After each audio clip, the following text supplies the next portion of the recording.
মেসেঞ্জারে রিপ্লাই না পাওয়ার জন্য বালিশের মধ্যে টুকরে টুকরে কাঁদে, তাকে পুরুষ বলে না।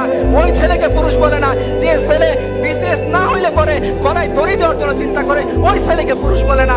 ওই ছেলেকে পুরুষ বলে না যে জওয়ানির মধ্যে জওয়ানি মেটানোর জন্য রাস্তা রাস্তায় দাঁড়িয়ে মেয়েদের সাথে ইমপ্রেশন করে, ওকে পুরুষ বলে না। আর বেটা তুমি যদি পুরুষ হও, 4টা বিয়ে করো, মস্তি করো বউয়ের সাথে, কবিতা লেখো বউয়ের সাথে, পারলে দায়িত্ব নাও, নিয়ে দেখাও তোমার পুরুষত্বের পরিচয় কতখানি। পারলে দিনের দায়িত্ব নাও, নিয়ে দেখাও তোমার পুরুষত্বের পরিচয় কতখানি। পারলে উম্মার দায়িত্ব নাও, খালিদ ওয়ালিদ হও, আমরা তোমার ইমামতি মেনে নিব, দেখি তোমার পুরুষত্বের দায়িত্ব কতখানি। আর যদি না হয় তাহলে তোমার এই পুরুষত্বের প্যান পানি বন্ধ করো।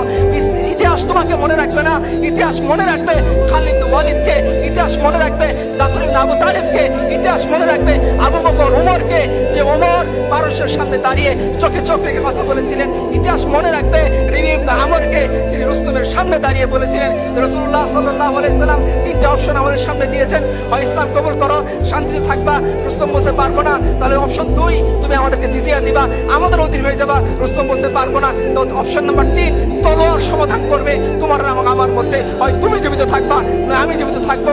যদি এরকম হয়, দেখি কে জো বাইডেনের সামনে দাঁড়িয়ে এরকম সাহসিকতা উন্নতি করতে পারেন, তবেই আপনারা বললেন যে আপনাদের উম্মারা পুরুষ। আমরা আমাদের উম্মার কথা বলতেছি, যারা জো বাইডেনের চেয়েও ক্ষমতাশীল দাপটশালী সভ্যতার সামনে দাঁড়িয়ে বলেছিলেন তলোয়ার তোমার এবং আমার মধ্যে সমাধান করবে। যদি এরকম না হয় তাহলে তোমরা অন্য কোনো পুরুষের উদাহরণ আমাদের কাছে এনো না।